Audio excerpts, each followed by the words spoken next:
तर नीट परीक्षेच्या निकालानंतर सीबीआयचं पथक पुन्हा लातूरमध्ये आलंय। मोठेगावकर क्लासेसमध्ये जाऊन सीबीआयच्या पथकानं निकालाबाबतची चौकशी केली।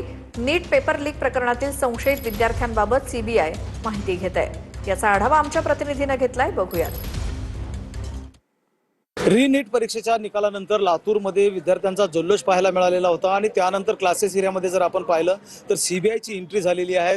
2 महिन्याच्या कालावधीनंतर सीबीआय पुन्हा लातूरमध्ये दाखल झालेला आहे। एकूणच जर लक्षात घेतलं आपण तर क्लासेस एरियामध्ये असलेलं जे मोठेगावकरचं कार्यालय आहे त्या कार्यालयामध्ये मागच्या 2 तासांपासून सीबीआय चौकशी करताना पाहायला मिळत आहे। जे संशयित विद्यार्थी आहेत नीट पेपर लीक प्रकरणामधले त्या विद्यार्थ्यांची काही माहिती जी आहे ती घेण्यात येत आहे। एकूणच जर लक्षात घेतलं तर आरसीसी क्लासेसनं दावा केलेला होता की 500 पेक्षा जास्त विद्यार्थी जे आहेत ते या रीट परीक्षेमध्ये विशेष प्रावीण्याने उत्तीर्ण झालेले आहेत आणि शासकीय वैद्यकीय महाविद्यालयाच्या प्रवेशासाठी पात्र झालेले आहेत। या संदर्भाने देखील जी काय माहिती आहे ती सीबीआयकडनं एकत्रित करण्यात येत आहे। एकूणच 2 महिन्याच्या कालावधीनंतर पुन्हा सीबीआय जे आहे ते लातूरमध्ये दाखल झालेलं आहे। एकूणच नीट पेपर लीक प्रकरणामध्ये पुन्हा लातूरमध्ये सीबीआय दाखल झालेला आपल्याला पाहायला मिळत आहे। महेंद्र जोंधळे, TVN मराठी।